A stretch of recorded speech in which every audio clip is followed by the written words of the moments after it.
ये ईमानदारी बहुत कम लोगों में होती है, जो अपनी गलतियों को एक्सेप्ट करें। Very few people possess the honesty to admit their mistakes with such transparency. गुस्सा आना और मुंह से अपने गलत वर्ड्स निकल जाना एक ह्यूमन नेचर है। Getting angry or use harsh word is a human nature, but it doesn't mean कि भगवान नाराज है।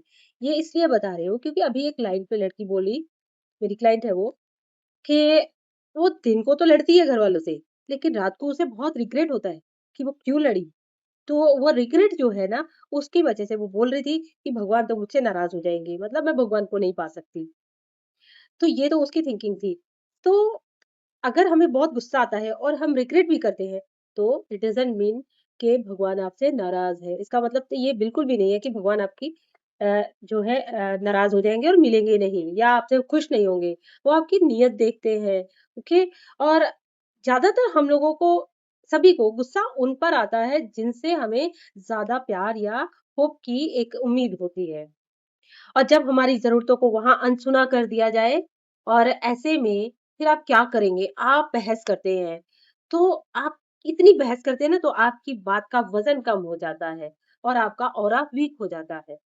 इसलिए state your point with authority and clarity rather than through the lens of rage. माना के बस नहीं चलता, पर कोशिश तो कर सकते हैं। पहले तो खुद को माफ करो।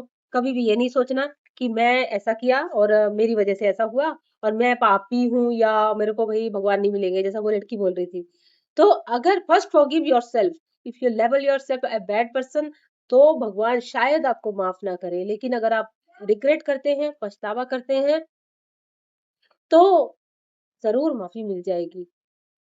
जब झगड़ा आपको बढ़ता हुआ दिखे, तो शांत होने की प्रैक्टिस करो और उस जगह से थोड़ी देर के लिए हट जाओ। अगर गलती फिर से हो जाए, तो दिल ही दिल में भगवान से माफी मांग लो और शांत रहने का पक्का इरादा करो। एक क्लाइंट मुझसे बोली कि वह जितना झगड़ा करती है, उतनी ही उसको टेंशन भी होती है। ये ऑब्वियस सी बात है।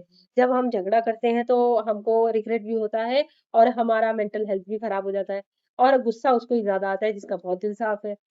तो अगर उसे ये लगता है, अगर आप लोगों को ये लगता है कि भगवान नाराज़ हो जाएँगे, तो इस बात की चिंता तो मत करो, क्योंकि आप रिग्रेट बहुत कर रहे हो। सबूत देखो, अगर रिग्रेट कर रहे हो तो सबूत तो आपके पास है ही। अपने आप मिल गया कि आपका दिल साफ है। आपकी सच्चाई को आप अपनी कमज़ोरी नहीं, अपनी ताकत बनाओ और अगली बार गुस्सा आने पे 10 सेकंड रुकने की कोशिश करो।